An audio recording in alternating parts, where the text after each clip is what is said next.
Welcome in for another edition of Bet. I'm your host on this Friday afternoon, Anita Marks. Tyler Fulghum is going to join us, my partner in crime from Daily Wager, to talk some NBA action. We are just hours away from the frenzy of NBA free agency. We're going to take you across the pond where Brad Gilbert is going to join us, our tennis expert, getting you ready not only for your strawberries and cream, but also for Wimbledon. And we've got a big summer ahead talking UFC. So Ian Parker is going to join us as well. Let's bring in the man, the legend, Tyler.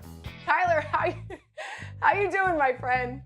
You ready for this big 4th of July weekend? This is like our last hurrah before we really get our party on. Yeah, I am doing well, and James Harden got the introduction as you were saying how legendary I was. You can see I'm rocking avocados on my shirt here today. I did have a burrito with guacamole, so I'm not just saying it, I'm living it as we head into the weekend. Ready to rock and roll with you, though, Anita, and have some fun. Well, let's take a look at it, right? We got a Woj bomb this week. Actually, just yesterday, Woj is talking about James Harden and the 76ers. We know James is pretty tight with the ownership group and the front office, coming out and saying that, hey, let's work out a deal where you're happy, I'm happy, and I could be traded to another team. Those two teams potentially of interest, the Knicks and the Clippers. So with that being said, Tyler, would you bet on James Harden's next team to win the title? How valuable do you think he will be to his next landing spot? Yeah, no. If you bet on James Harden's team at any point in his career, you've come up empty-handed. Whether it was OKC, whether it was Houston, whether it was the failed experiment in Brooklyn, whether it was the 76ers. James Harden's had a great career, a Hall of Fame career.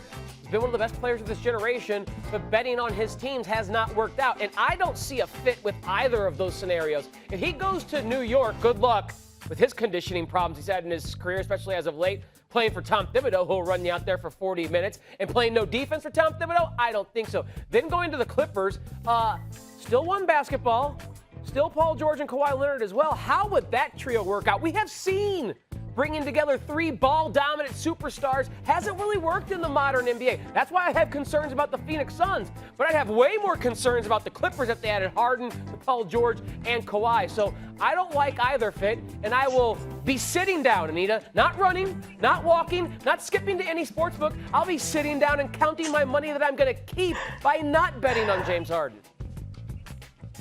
Okay, so let me go to question number 2, and that would be, how would this move affect your view in regard to futures bets, wagers that you would make in the Eastern Conference, right? So obviously he leaves the 76ers. There's going to be a devalue there, but you don't sound pretty excited about the Knicks. Boston, we know they made that trade where now they have KP, Kristaps Porzingis. We've got the Bucks. How are you looking at the Eastern Conference, Tyler? Yeah, it's hard for me to figure out right now as we end June and head into July. On paper, it looks like the Celtics would have the best team because I do like the Porzingis fit, even with the risk you assume, because Porzingis has had trouble staying on the floor. But if they get 65, 70 games out of Porzingis and he's available in the postseason, along with Brown and Tatum and Robert Williams, that looks like a really good team on paper despite the loss of Marcus Smart. I still think as long as Chris Middleton is in Milwaukee, Drew Holiday and Giannis are there and they're healthy, they got to bring back Brook Lopez. That's probably the team I would bet on. Now, I want to see what happens, how Philadelphia builds the rest of their roster around Joel Embiid without James Harden, because they could make that a better championship contender by splitting that salary cost on Harden on a couple of really good B-plus players. But right now, to me, I think the most comfortable bets before we see more movement would be Boston and Milwaukee. But Philadelphia lurks because you're right. Their price would be really depressed without Harden, but they may end up actually building a better championship contender without him. So for me, it's the Bucks. Again, I'm not thrilled with the KP trade. Dude just can't stay healthy. This past season, 62 games, the most he's played in quite a while. To me, this was an outlier year.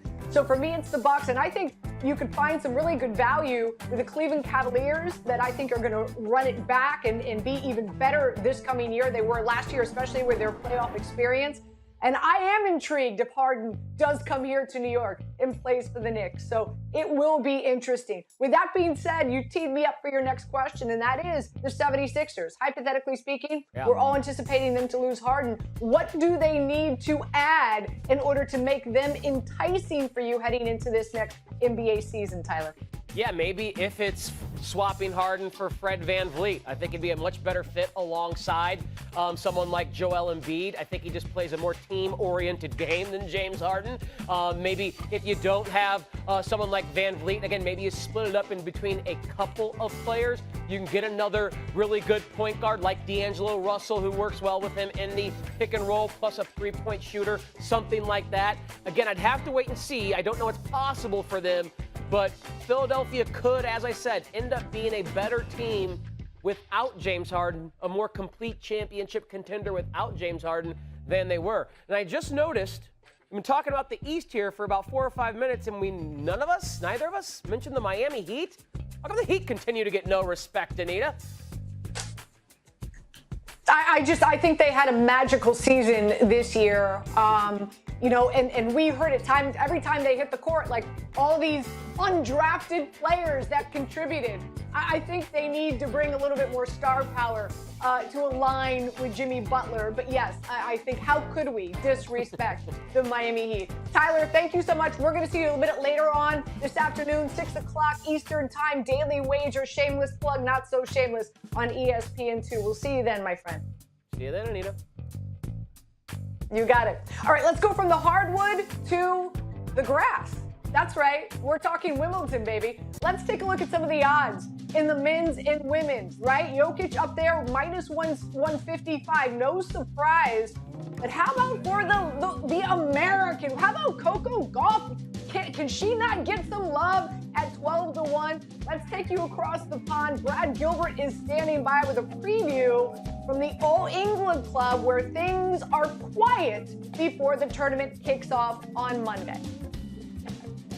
Anita, the calm before the storm at Wimbledon. Everybody's got the draw and examining. It's two different tournaments to me. On the men's, it's Novak Djokovic versus the field.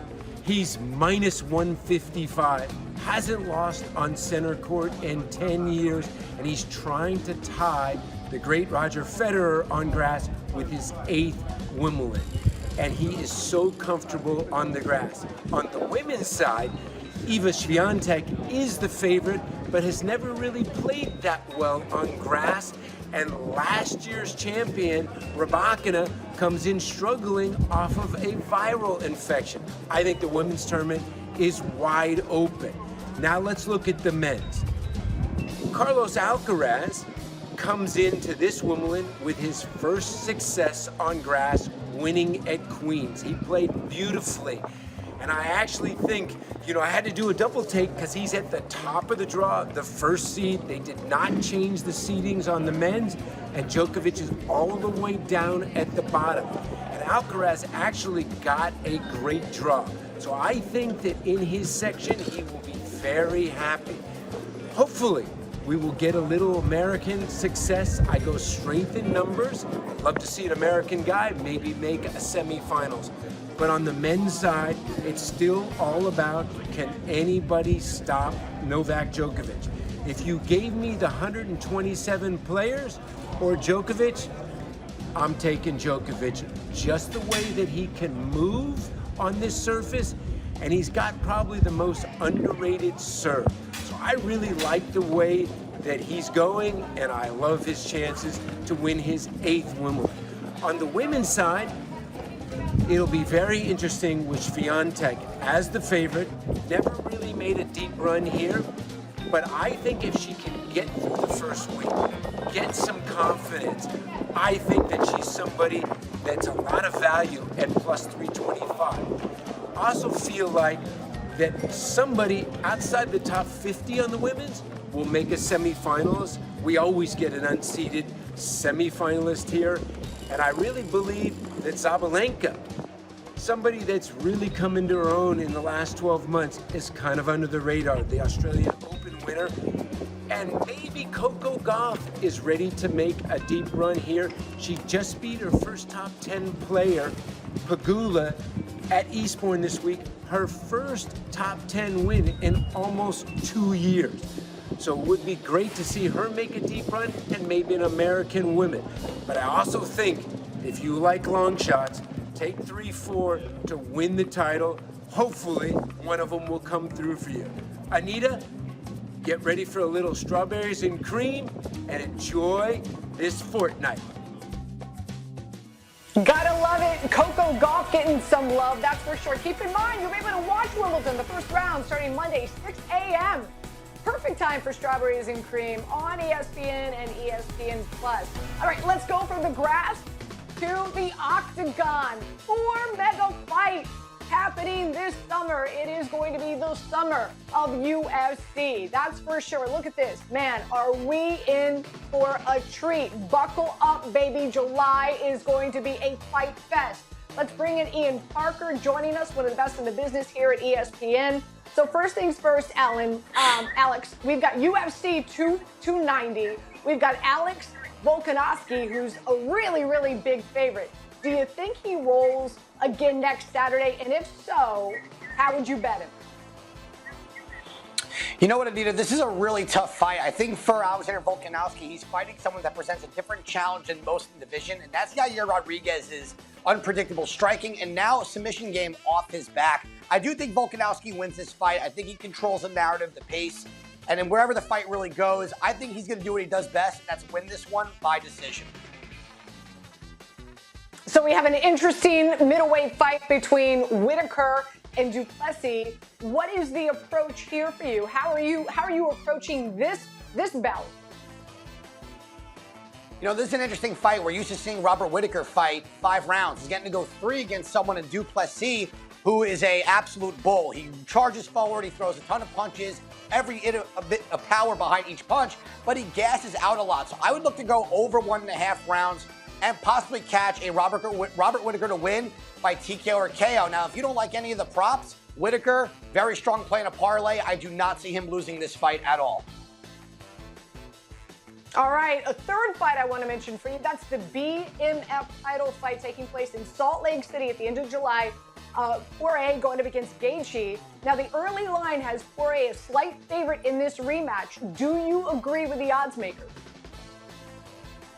1,000%. You know, the first time these two fought, Dustin did win this fight, and I think that Dustin has continued to just keep doing what he does best. I think between the two, Dustin is the better striker. The cardio, listen, they're going to be in Utah. That's going to be tough on the lungs. So I think between these two, Poirier is just better everywhere. You know, he made a fun comment about Gaethje. He said it's like a car accident, but with a seatbelt. That's what Gaethje is. He's just pure chaos, but now slightly more controlled. However, I still lean Dustin Poirier in this fight. I also think this goes bell to bell.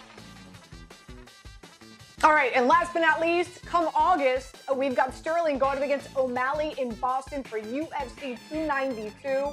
I know we're a long ways out here, but what are you keeping an eye on as we get closer to this fight? It's sneaking up on us. What are you keeping your eye on? What are you paying attention to? When it comes to this line, I'm very curious to see where the over-under is going to fall here. You know, Aljamain Sterling, I think, has been one of the most disrespected champions in the history of the UFC. No one ever thinks he's going to win, and he just went and put on a performance of a lifetime against Henry Cejudo. Against Sean O'Malley, O'Malley might be the better striker, but I think that Aljo is way better on the ground. He just showed improved striking. So I'm curious to see where this fight goes, as O'Malley has never been put away before. For me, I like Aljamain Sterling by decision and over 3.5 rounds, maybe even a little bit deeper into the fight as well. Ian, before we let you go, again, plethora of fights, right, coming up in the summer. What's the one can't-miss fight that you're looking most forward to and why?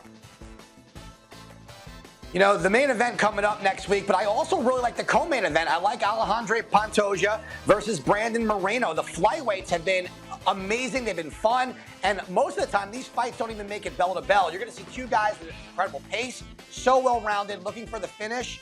The co-main event may steal the show next week at UFC 290. Fantastic. Great stuff as always, Ian. Thank you so much for joining us on Bet. Really do appreciate it. As always, we like to end Bet with Before I Let You Go. And we're going to go back before we go forward. Take a look at this leaderboard from the Rocket Mortgage. Taylor Moore at the top of the leaderboard, 13 under. He's already in the clubhouse. We had him, if you watched Bet on Wednesday, we liked him coming in to finish in the top 20. Why? 3 non-majors on a Donald Ross track. He's finished in the top 10, and also his putting has been great. Data Golf gives him a 12.3% chance of winning this tournament now, heading into Saturday and Sunday. First in strokes gained total as well as putting. Another guy that we liked, Ludwig Aber. That's right, we liked him always to finish, to win, to finish in the top 5, top 10, top 20.